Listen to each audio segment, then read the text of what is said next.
হায়াত মৌতের মালিক আল্লাহ, ন্যূনতম সিকিউরিটি নিয়ে চলাও হলো সুন্নাহ।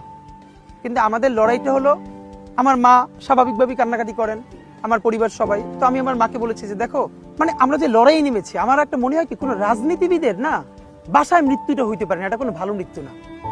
যিনি রাজনীতি করেন, যিনি লড়াই করেন, যিনি বিপ্লবী, যিনি সংগ্রামী, তার মৃত্যুটা হবে একটা সংগ্রামের মধ্য দিয়ে, একটা রাজপথে, একটা গ্লোরির মৃত্যু।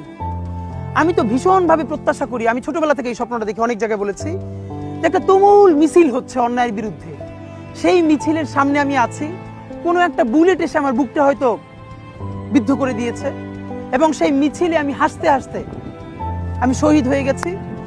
এবং সবাই যখন মৃত্যুটাকে ভীষণ ভয় পায়, আমি তখন হাসতে হাসতে আল্লাহর কাছে ভীষণ সন্তুষ্টি নিয়ে পৌঁছতে চাই যে আমি একটা ন্যূনতম ওই জীবনটা লিড করতে পারলাম, যে আমি একটা ইনসাফের হাসি নিয়ে আমি আমার আল্লাহর কাছে পৌঁছতে চাই। সুতরাং আগামী 50 বছর বাঁচলাম, কোনো ইম্প্যাক্ট তৈরি হলো না আমার দিয়ে, দেশের জন্য, রাষ্ট্রের জন্য, উম্মার জন্য, জাতির জন্য।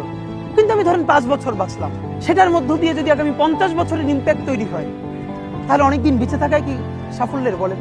শহীদ প্রেসিডেন্ট জিয়াউর রহমান কয়টা দিন বেঁচেছেন, কিন্তু ভাবেন আজকে পর্যন্ত উনি আমার অনুপ্রেরণা।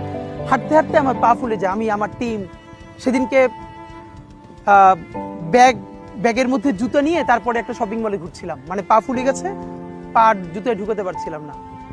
তো জিয়াউর রহমানের একটা ওনার গল্প মনে পড়ছিল, যিনি মাইলকে মাইল যখন হাঁটতেন, ওনার সাথে স্টাফদের পা ফুলে যেত, কিন্তু ওনার তো আর্মি ট্রেনিং আছে। তখন তাকে বলতো, স্যার আপনার তো আর্মি ট্রেনিং, আমরা তো আর পারি না। এই জন্য ওনাকে মানুষ রাখাল রাজা বলতো।